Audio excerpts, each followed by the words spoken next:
universe and turned pro, and then it's history from there. You know, of course I struggled a little bit. My first Mr. Olympia was 1992. They call everybody out there, and you know, we go out there and they call you up to do comparisons. They went through comparisons probably about 2 hours. I stood on stage about 2 hours and didn't move from one spot. So they didn't call me to do comparison with nobody. So I was dead last in that Miss Olympia. 1993, I didn't even qualify for the Miss Olympia. If you don't place in the top 3 in a regular pro show, you don't qualify for the Miss Olympia. So I think the highest I placed my second year was 6. I did like two or three shows, Night of Champions, did Chicago, a couple other shows, and the highest I placed was 6. And of course, 94, I placed 3rd in Canada. I mean, in Germany and in Paris. So I qualified for Miss Olympia. I think I went to Miss Olympia and I placed about 15th, somewhere in there. I probably got called out for one comparison. 95, I did pretty good. I won my first pro show in Canada. Went to the Olympia. I think I placed 11th, right behind Paul DeMayo again. 96, I won Canada again, qualified for Miss Olympia, and I think I placed 6th. I placed 7th, and NASA failed the drug test, and that moved me up 1. He got 2nd, and he failed, and then everybody from there moved up 1. 97, I went from 6th place to 9th place, and I was about ready to call it quits, and people talked me into staying, and thank God they did, because 98 I won my first Miss Olympia. You were still asleep that whole time? Yeah, I'm still working full. Yeah, still working full time. You know. When did you stop doing it? I think 03. Yeah. 03 was when I kind of hung it up for good. You scare people when you pull them over? Sometimes. I didn't pull too many people over because I didn't like writing tickets back then. So I didn't pull too many people over, but most of the time I would, pull up to the scene, people be arguing and fighting, and I pull up there and they stop and they look at me like, man, you a big guy. and there goes the argument, It stopped automatically. That happened a couple times. So you weren't too into the bodybuilding thing at first, but after your first show, after your first one, would you like fall in love with it? For the most part, yeah, I did kind of, because it was lifting weights, and that's what I truly. I've been working out since I was 12, 13 years old, so that was like my hobby, So, competing was just something for me to do to get a free membership to the gym, and that's all I really cared about. I didn't care about being a pro and all that kind of stuff. After that, every gym is offering you. No, actually, they didn't really hear too much about me. It was just a local thing here. Nobody thought I'd amount to nothing for the most part.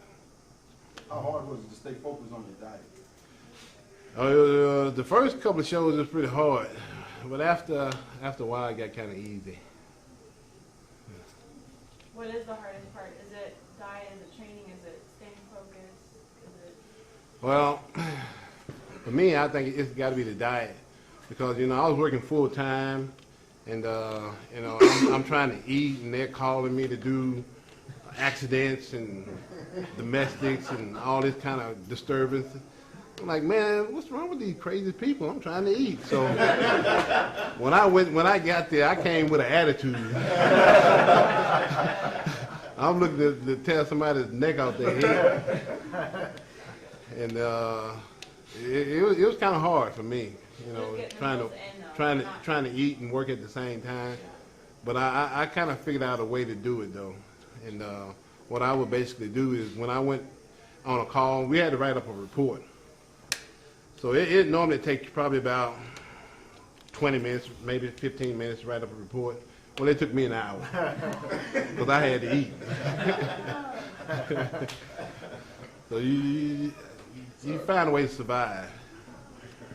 But it was pretty rough for me because, you know, you're trying to eat and people fighting. So you got there, you started fighting. At least I did. Is there anybody out there now in the circuit that you think could be like the next guy to run off 8 Olympias in a row? You think that'll ever be done again? Yeah, I think so. Yeah? I don't know when. I think it'll happen again. Yeah, it might be a little while. See, between me and Lee, it was about 7, 8 years between that. So you never know. Nobody saw me coming. Sure. Because I remember in '98, you know, they were shocked. I was shocked too, so I'm not gonna lie. I was just as shocked as they were. Out of the guys who are out there, if you had to pick one guy that you think could do it right now, who do you think it would be? I don't think nobody out there can do it now. No. No. Who's your favorite right now? Right now, nobody.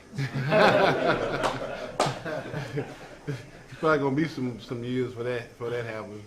I think the guys coming up now. Like Cedric McMillan, Brandon Curry, any of those guys? No, I don't see nothing right now. Well, who's on the scene they got the most potential that they could And then again, you never know because nobody saw me coming neither. Because I kind of like came out of nowhere. Even in '97, because I placed 9th in '97. So somebody might just shock us. You never know. I know with Lee, they kind of saw him coming. You know, and Dorian too. You know, they saw them coming. They were like up there. You know, Dorian placed his first Olympia. He placed 2nd. And the next year he won, you know. Same thing with Lee. Kind of like Jay, how Jay kind of did the same. But Jay struggled. He struggled. His first Olympia, he probably like that 15th. And then the second one, you know, he was just as bad. So he kind of did like I did. He came out of nowhere. You know, I think in '01, his first Olympia was like '98, '99, somewhere in there. And you know, '01, he kind of like came out of nowhere. You think he'll land this year? Yeah. Yeah, he'll win this year. This year and probably next year too. Why do you say that? They like Jay. He's a favorite. He was a nice guy. You still with BSN? Yeah. Still with him.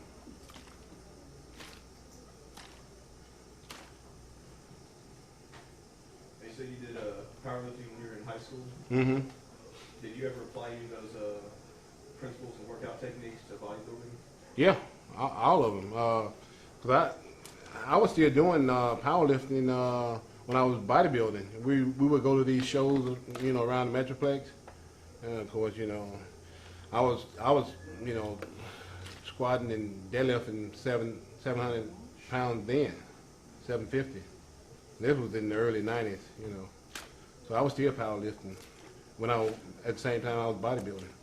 So we would do powerlifting shows like in January and February, March. I didn't compete back in those days till like the springtime mostly, like in May, June. So I did the powerlifting stuff in, you know, like January, February, the early months. So yeah, I was still doing powerlifting at the same time I was doing bodybuilding. You do any direct neck work, or do you just get it from deadlifts and tryouts? Yeah, I get it there. I've never done any neck work. Never.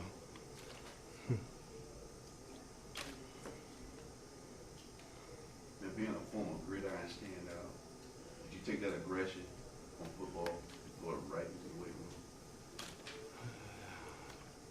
Yeah, that and the police department. A lot of times. A lot of times.